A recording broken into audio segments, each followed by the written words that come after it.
विनम्रता के साथ मैं स्मरण हूँ जिन्होंने भिंड में एक सुंदर माहौल को रचा था।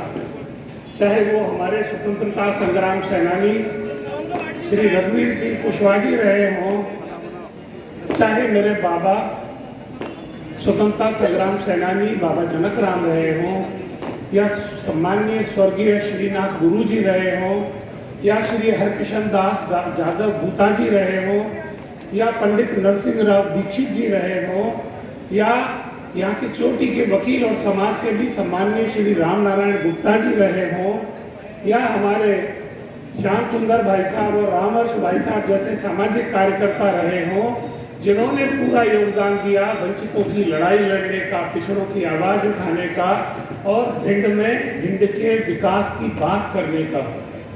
आज मैं यहाँ बहुत श्रद्धा से आदरणीय रामहरि भाई साहब को भी स्मरण करता हूँ कि जिन्होंने हमें छात्र जीवन से, चाहे राममोहन सिंह कुशवाहा जी रहे हों, चाहे मेरे गुरुजन रहे हों, स्वर्गीय श्री गौरी प्रसाद मिश्र जी, या डॉक्टर M.D. मिश्र, या स्वर्गीय ब्रजेश कुमार पांडे जी, या मेरे बचपन के शिक्षक सम्माननीय श्री गोपीनाथ सोनी जी, स्वर्गीय श्री उग्रसेन भैया जी, हमारे के जैन साहब, और शिक्षकों की एक बड़ी श्रृंखला है जिन्होंने मुझे गढ़ा, आपको गढ़ा और भिंड की इस पीढ़ी को गढ़ा। गुरु बिना ज्ञान मिल सका नहीं, हम रहे अधूरे हैं जग में। तो ऐसे गुरुजनों के श्री चरणों में सर झुकाना जरूरी है। मैं चाहूंगा कि आपकी तालियां भी उनका अभिनंदन करें। मैंने स्वैच्छिक सेवानिवृत्ति का आवेदन दिया और उसके पीछे एक कसक है, एक तड़प है, और वो तड़प आज मैं अपने लोगों के साथ साझा करना चाहता हूँ, आपके साथ साझा करना चाहता हूँ। वो तड़प यह है कि जब से पैदा हुआ हूँ तब से कुछ चीजें हैं जो दिल में शूल की तरह गढ़ती हैं, और मेरा मानना है कि वो आपको भी गढ़ती रही होगी। एक बात तो ये गढ़ती है कि जिन भगवान शिव की हम आराधना करते हैं, मुझे नहीं पता जाने क्यों, एक राक्षस पड़ोसी के कब्जे में आज भी कैलाश मानसरोवर है। ये कोई गर्व करने की बात नहीं है। क्यों नहीं समाज में एक ऐसा विचार खड़ा हुआ कि हमें मानसरोवर को चीनी पंजों से मुक्त कराने की जरूरत है। ये चीज मुझे हमेशा गढ़ी कि हमारे जैसा बहादुर देश और हमारे जैसी बहादुर सेना चीन से क्यों हारी। और इसीलिए मेरे बाबा थे स्वर्गीय श्री नाथूराम सिंह जी तोमर, वो चीन के खिलाफ युद्ध में लड़े थे। तो मैंने बाबा के पास जाकर पूछा, जब मैं छोटा सा बच्चा ही था, कि बाबा ये बताओ हम हारे क्यों। और बाबा ने जो बताया उससे मैंने 8 साल की उम्र में ये संकल्प ले लिया था कि इस देश के कण कण को समृद्ध बनाए बिना और इस देश के हर आदमी को न्याय दिलाए बिना और इस देश के हर गांव तक मूलभूत सुविधाएं पहुंचाए बिना